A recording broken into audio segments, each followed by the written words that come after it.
ఏకచక్రపురంలో పాండవులు తలదాచుకుంటున్నారు కదా. అక్కడ ప్రజల్ని భీముడు బకాసురుడి బారి నుండి కాపాడి అందరూ సుఖంగా ఉన్నారు. అదే సమయంలో అక్కడికి ఒక మహానుభావుడు బ్రాహ్మణుడు వచ్చి ఆయన దేశ విదేశాల్లో చూసిన వింతల్ని విశేషాలని చెప్పాడు.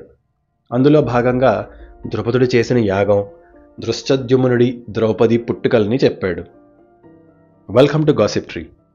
మనిషి పుట్టినప్పుడు ఈ ప్రపంచం గురించి ఏదీ తెలియదు. ఉదయాన్నే వేటకెళ్ళేవాడు, సాయంత్రానికి తిరిగి వస్తాడో రాడో తెలియదు. తిరిగొచ్చిన వాడు తారల కింద చెట్టు నీడలో కూర్చుని ఏం చేసేవాడు? గాసిప్. ఆ రోజు తనకి జరిగినవి ఒక కథగా చెప్పుకునేవాడు, చెప్పేవాడు. విన్నవాడు వాడి అనుభవాల్ని పంచుకునేవాడు. అలా ఎక్స్చేంజ్ అయిన విద్య మర్నాడు క్రూరమైన ప్రపంచంలో బ్రతకటానికి పనికొచ్చేది. అలాంటి గాసిప్సే మనము చెప్పుకుందాం. మన ముందు పుట్టిన వాళ్ళ చరిత్రలు చెప్పుకుని మన జీవితాలకు ఎలా ఉపయోగపడాలో చూసుకుంటే బతకటం అన్న బరువు కాస్త తగ్గుతుంది కదా. So let's gossip. బ్రాహ్మణుడు వింటున్న వాళ్ళందరికీ ద్రుపదుడి పిల్లల గురించి చెప్పాడు. ఆ ద్రుపదుడి గురించి మరీ చెప్పాడు. చెప్పి అన్నాడు, ఆ ద్రుపదుడి మొదటి కోరిక తీరింది. ద్రోణుని ఎదిరించి అంతం చేసే కొడుకు పుట్టాడు. కానీ రెండోది సగమే పూర్తయింది. ఆ కృష్ణ, అదే ద్రౌపది, అర్జునుడికిచ్చి పెళ్లి చేయాలని ఆశపడ్డాడు. కానీ మీ అందరికీ తెలుసుండొచ్చు, పాండవులు అగ్ని ప్రమాదంలో చనిపోయారు. హస్తినాపురపు రాజు ధృతరాష్ట్రుడు తమ్ముడి పిల్లలకి రాజ్యం ఇవ్వాల్సి వస్తుందని తన కొడుకుతో కలిసి పాండవుల్ని, వాళ్ల తల్లిని వారణావతానికి పంపాడు. వాళ్ళని ఎదురిస్తుండగా ఇంటికి నిప్పు పెట్టి చంపించాడు. ధర్మాత్ములు, మహావీరులు అలా చనిపోవడంతో ద్రుపదుడి కల చెదిరింది. అర్జునుడు చనిపోయాడన్న వార్త తెలిసి ఆయన ఎంతో విచారించాడు. ఆయన అనుకున్నాడు, ఆ కుర్రవాడు, అంత చిన్న వయసులో అతని యుద్ధం నా మనసును ఎంతో ఆకట్టుకున్నాయి. అలాంటి అల్లుడే ఉండాలన్న నా కోరిక తీరలేదు.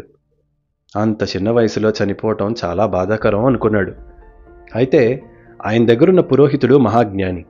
ఎంతో నిష్ఠతో ఉండే ఆ పురోహితుడు ఆయనకి తెలిసిన ఉపశృతి ఆధారంగా రాజుతో అన్నాడు, మహారాజా, నాకు వినిపిస్తున్న శృతి ప్రకారం పాండవులు తప్పించుకున్నారు.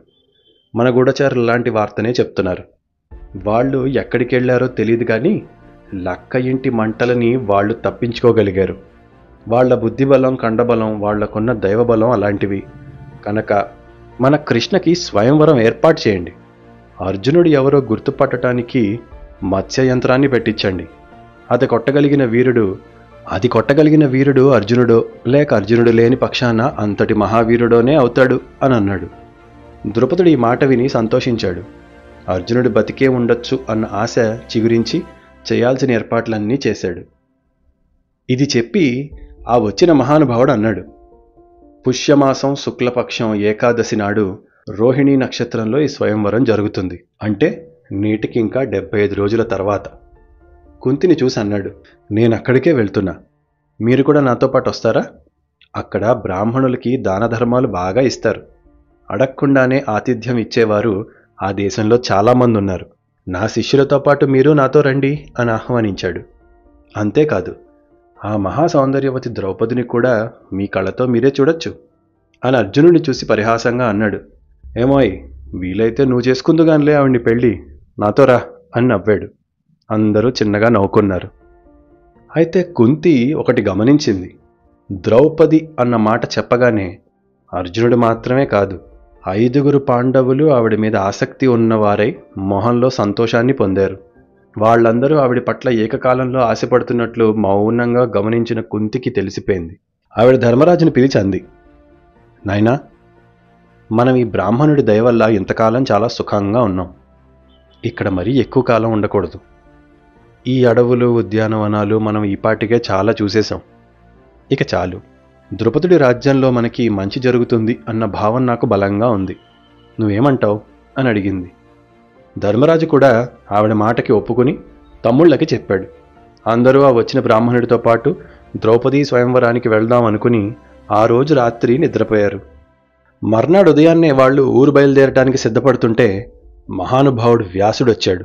ఇంతకాలం ఎదురు చూసి తాతగారు వ్యాసుడిని చూసేసరికి పాండవులు చాలా ఆనందించారు. అడవిలో కనిపించి దిశానిర్దేశం చేసిన వ్యాసుడు మళ్లీ తర్వాత అడుగులు ఎలా వేయాలో చెప్పటానికి వచ్చాడు. ఆయన పాండవుల్ని, కుంతిని తీసుకుని ఒక గదిలో చిన్నగా మాట్లాడాడు. అందరూ కుశలమేనా? ఆకలి అసహనం వల్ల ధర్మం తప్పి ఎక్కడా ఎప్పుడూ ప్రవర్తించలేదు కదా. కష్టం వచ్చినప్పుడు తప్పుని సమర్థించుకుంటూ ఏ పొరపాటు చేసేలేదు కదా అని అడిగాడు. వాళ్ళు సరైన సమాధానం ఇచ్చారు. మీరందరూ మీ బలానికి శీలానికి పేరు పొందున్నారు. మీరెప్పుడూ మీ అన్న యుధిష్ఠిరుడి మాట వినటం వల్ల మీకెలాంటి ఆపదలు రాకుండా ఉన్నాయని చెప్పి మీరిప్పుడు ద్రుపదుడి కొలువుకి వెళ్తున్నారు కదా. ఆ రాజ్యంలో ద్రౌపది స్వయంవరం జరగబోతోందని తెలుసుకునుంటారు. మీరు బయలుదేరే ముందు మీకు విషయం చెప్పాలి అని మొదలుపెట్టాడు. చాలా కాలం క్రితం తపోవనంలో ఒక ఋషికి కూతురుండేది. ఆమె చాలా అందగత్తె. సన్నని నడుము, అందమైన శరీరము, ముఖము కలది. అయితే దురదృష్టవశాత్తు ఆవిడికి పెళ్లి కాలేదు. సరైనవాడు దొరకలేదు. దాంతో ఆవిడ వయసులో అనుభవించాల్సిన కామవాంఛలన్నీ అలాగే ఉండిపోయాయి. ఆవిడికి విసుగొచ్చి ఆ తాపం తట్టుకోలేక శివుడి కోసం తపస్సు చేసింది. ఆయన ప్రత్యక్షమయ్యి ఏం కావాలో కోరుకోమంటే తొందరలో పలుసార్లు పతి కావాలి అని ఆత్రంతో అడిగింది. శివుడు నవ్వి, తప్పకుండా నీకు 5 పతులు కలుగుతారు అన్నాడు. ఆవిడ గ్రహించి, అయ్యయ్యో నాకు ఒక్క పతి చాలంది. శివుడు దానికి కుదరదన్నాడు. నీవు 5 సార్లు పతి కావాలని అడిగావు. అందున నీలో ఎంతో కోరిక ఆత్రము ఉన్నది. ఇది జరగాల్సిన పరిణామం. ఈ జన్మలో కాదు, కానీ దేహాంతరంలో మరుసటి జన్మలో నీకు 5 భర్తలు అవుతారని చెప్పి వెళ్ళిపోయాడు. ఆవిడే పృషతుడి మనుమరాలుగా కృష్ణ ద్రౌపదిగా పుట్టింది. మీ 5 కూడా ఆవిడపై మనసు లగ్నం అవ్వటానికి కూడా అదే కారణం. మీరు ఆవిడ్ని చేసుకుని సుఖాన్ని ధర్మాన్ని పొందవచ్చు అని సలహా ఇచ్చాడు. చెప్పి వెళ్ళిపోయాడు. వ్యాసుడు వెళ్ళిపోయాక పాండవులు, కుంతి ఆ ఇంటి నుండి బయలుదేరారు. ఆ బ్రాహ్మణుడి దగ్గర వీడ్కోలు పలికి వాళ్ళు నేరుగా ఉత్తర దిక్కుకి బయలుదేరారు.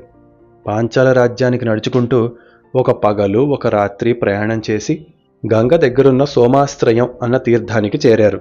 రాత్రి వేళ కనుక అర్జునుడి చేతిలో కాగడా పట్టుకుని దారి చూపుతూ ముందుంటే వెనక అందరూ నడుస్తున్నారు. అక్కడే పక్కన అంగారపర్ణుడు అన్న గంధర్వుడొకడు తన భార్యలతో నదిలో క్రీడిస్తున్నాడు. పాండవుల అడుగుల చప్పుడు విని అతను వెంటనే లేచి ధనస్సు తీసుకుని వీంటిని లాగి టంకారం చేశాడు. ఆ శబ్దానికి వచ్చేవాళ్ళు ఆగుతారు అనుకున్నాడు. కానీ ఇంకా అడుగుల చప్పుడు వస్తూనే ఉంది. వస్తున్న పాండవులతో అతను విసుగ్గా కోపంగా అన్నాడు, ఏయ్, ఎవరు మీరు? ఒక రోజులో సూర్యాస్తమయం వరకే మానవుల సమయం. చీకటి పడ్డాక శక్తిహీనులైన మానవులు ఇళ్లలో దాక్కోవాలి. ఆ తర్వాత యక్షులకి, గంధర్వులకి, పిశాచులకి కాలం. అది తెలిసి బుద్ధి లేకుండా ఈ సమయంలో నదీ సమీపంలో నడుస్తున్నారు. ఆగండి, ఇది నేను నా భార్యలతో క్రీడిస్తున్న చోటు. ఈ వనానికి నేను ఉండగా పిశాచులు, రాక్షసులు కూడా రావడానికి ధైర్యం చేయరు. నేనెవరో తెలియదేమో. కుబేరుడి మిత్రుణ్ణి. ఆఖరిసారి హెచ్చరిస్తున్నా, వెనక్కిపోండి అని గట్టిగా అరిచాడు. అర్జునుడు వెంటనే సమాధానంగా పక్కున నవ్వాడు. నదులు, కొండలు, అడవులు, పర్వతాలు ఇవొకటి సొత్తా? అడవి నాది, గంగనాది అంటున్నావు. గంగమ్మ తల్లి దగ్గరికి రావటానికి ఎవరనుమతి కావాలి? ఎప్పుడైనా రావచ్చు. అంతేకాదు, ఈ గంగ ఆకాశంలో అలక అన్న పేరుతో మొదలై పితృలోకంలో వైతరణిగా ముగుస్తుంది. దీనికి అడ్డం కట్టేంత వాడెవడు? పిచ్చి మాటలు మానుకో. మమ్మల్ని ఆపే పని చేయకు, పక్కకి తప్పుకోమన్నాడు. ఆ అంగారపర్ణుడికి కోపం వచ్చింది. ధనస్సు తీసుకుని క్షణంలో బాణాల్ని వేశాడు. ఆ అర్జునుడు అంతే వేగంగా చేతిలో కర్రతో అడ్డం పెట్టి ఆ బాణాల్ని పక్కకు కొట్టాడు. ఆ గంధర్వుడు తన మాయతో ఒక రథాన్ని సృష్టించి ఎగిరి దాని మీద కూర్చున్నాడు. ఆగ్రహించిన అర్జునుడు, ఓ, యుద్ధానికా సిద్ధపడుతున్నావు?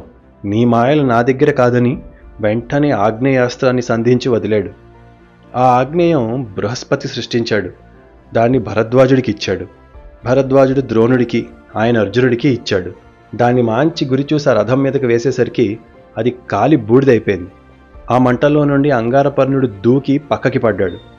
వాణ్ణి అర్జునుడు ఒక్క అడుగు వేసి జుట్టు పట్టి ఈడ్చి యుధిష్ఠిరుడి కాళ్ల దగ్గర పడేశాడు. అవసరం లేని చోట నీ బలాన్ని ప్రయోగించి నా వాళ్ల ప్రాణాలకు ఆపద తెచ్చే బాణాల్ని సంధించావు. నీ బెదిరింపులకి వణికిపోయేందుకు మేం దిక్కులేని అమాయకులం కాదు అని ఒక్కరుపరిచాడు. ఆ గంధర్వుడు నిశ్చేష్టుడై బిత్తరపోయాడు. ఆయన భార్య కుంభీనసి పరుగు పరుగున వెళ్ళి యుధిష్ఠిరుడి కాళ్ల మీద పడింది. వాళ్ళతన్ని వదిలేశారు. వదిలేసి ప్రాణభిక్ష పెట్టారు. ఆ గంధర్వుడి పొగరు తగ్గి అప్పుడు అన్నాడు, ఇక నేను అంగారపర్ణుడు అన్న పేరుని వదిలేస్తా. ఓడిన నేను ఆ పేరుకే అవమానం తెచ్చాను అని ఒక చిత్రమైన రథాన్ని సృష్టించుకుని ఇకపై నా పేరు చిత్రరథుడు అని పెట్టుకున్నాడు. అప్పుడు అతనికి ప్రాణభిక్ష పెట్టిన అర్జునుడికి తిరిగి ఏదోటి ఇవ్వాలనుకున్నాడు. ప్రాణదానాన్ని ఊరికే ఎలా తీసుకోను? చూడు నాయనా, నన్ను నువ్వు ఒక్క క్షణంలో చంపగలవు, అలాంటిది వదిలేస్తున్నావు. నీ ఉదారత గొప్పది. నేను నీ పట్ల క్రోధంతో అమర్యాదగా ప్రవర్తించిన నువ్వు, నీ అన్న ఇలా చేయడం చాలా గొప్ప విషయం. అందుకే నీకొక దివ్యమైన కానుకిద్దాం అనుకుంటున్నా. దాని పేరు చాక్షుషీ విద్య. దీనివల్లనే మేము సాధారణ మానవుల కన్నా గొప్పవాళ్ళం. ఈ విద్యతో 3 లోకాల్లో ఏదన్నా, ఎక్కడ దేన్ని చూడాలన్నా కళ్ళు మూసుకుని తలుచుకుంటే కనిపిస్తుంది. ఇది ముందు మనువు చంద్రుడికిచ్చాడు, చంద్రుడు విశ్వావసువుకిచ్చాడు, ఆయన నాకిచ్చాడు. ఇది నిజానికి 6 నెలలు ఒంటికాల మీద తపస్సు చేసి సాధించాలి, కానీ అదేం లేకుండా నీకు ఇస్తున్నా. దీంతోపాటు గంధర్వజాతి గుర్రాలను మీ అందరికీ ఇస్తున్నా.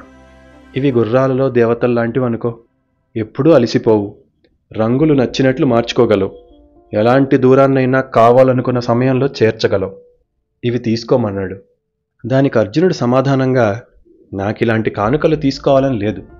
నేనొకరికి ఇవ్వటమే కానీ తీసుకోవటం చేయటం అలవాటు లేని క్షత్రియుణ్ణి. నేనంటే ఇష్టం ఉండో లేక నీ ప్రాణాలంటే ఇష్టం ఉండో ఇది ఇస్తున్నావు.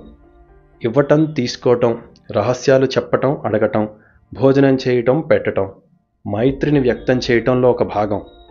అప్పుడు గంధర్వుడు అన్నాడు, అయితే అర్జున, ఒక పని చేద్దాం. నువ్వు ఉత్తినే తీసుకో కదా, నా రథాన్ని కాల్చిన ఈ ఆగ్నేయాస్త్రాన్ని నాకు ఇవ్వు, అప్పుడు ఇవి తీసుకో అన్నాడు.